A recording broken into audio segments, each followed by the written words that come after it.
I mean, if you exist as if it's a simulation, if you just live your life as if it's a simulation, I don't know if that's the solution. I think, I mean, it's real to me no matter what. it's real. Yeah.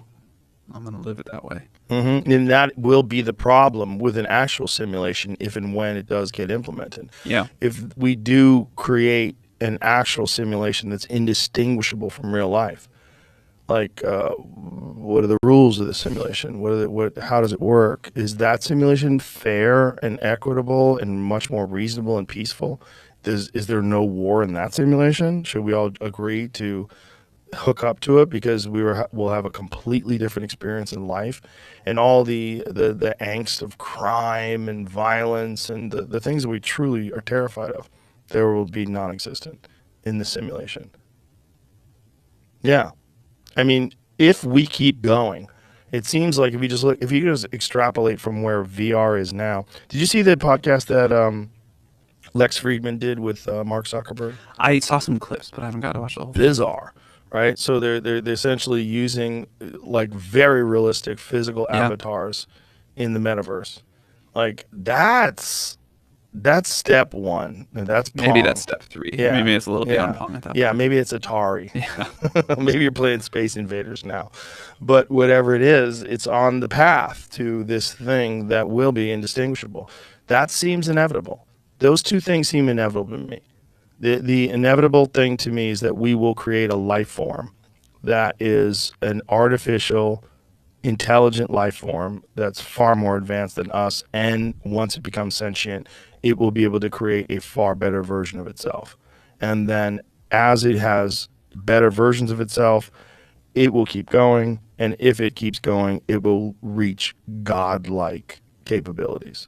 The complete understanding of every aspect of the universe and the structure of it itself, how to manipulate it, how to travel through it, how to communicate. And that, if we keep going, if we survive 100 years, 1,000 years, 10,000 years, and we're still on this same technological exponential increasing in capability path, that's God. We Right. become something like a God.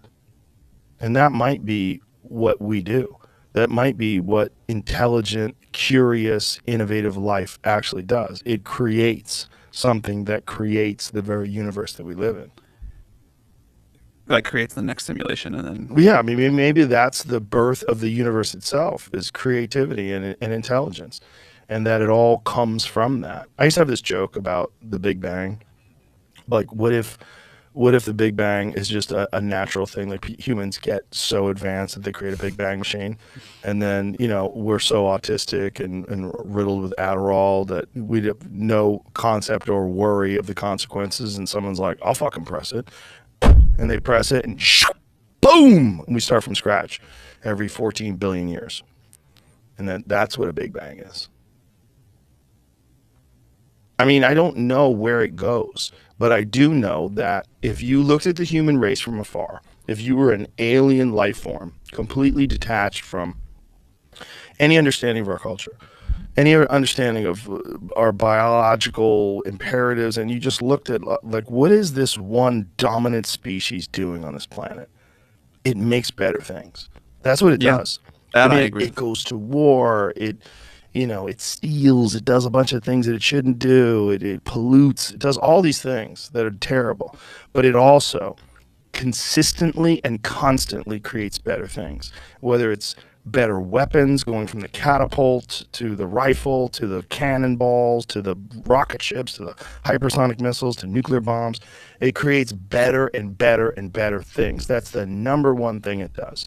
And it's never happy with what it has.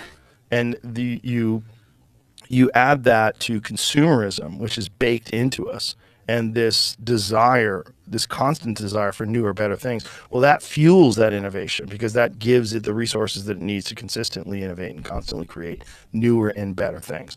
Well, if I was an alien life form, I was like, oh, what is it doing?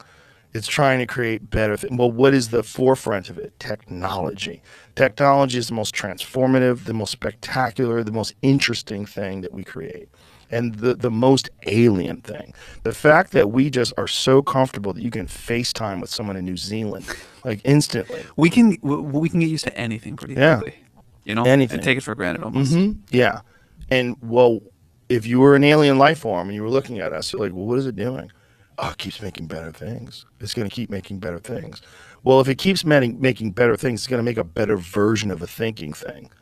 And it's doing that right Yep. now. And you're a part of that. It's going to make a better version of a thinking thing. Well, that better version of a thinking thing, it's basically now in the amoeba stage. It's in the, small multicellular life form stage.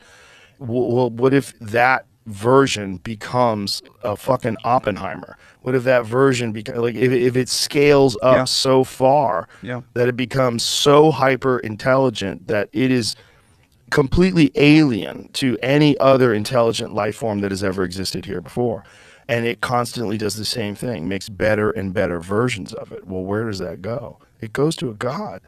It goes to something like a god, and maybe God is a real thing, but maybe it's a real consequence of this process that human beings have of consistently, constantly innovating and constantly having this desire to push this envelope of creativity and of technological power.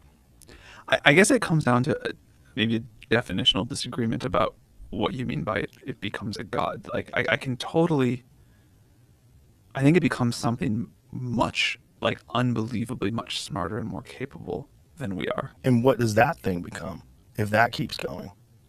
And maybe the way you mean it as a godlike force is that thing can then can go simulate in a universe. Yes. Okay, that Yeah. that I can resonate with. Yeah. I think whatever we create will still be subject to the laws of physics in this universe. Right. Yeah, maybe that is the overlying fabric that God exists in. The God word is a fucked up word because it's just been so co-opted.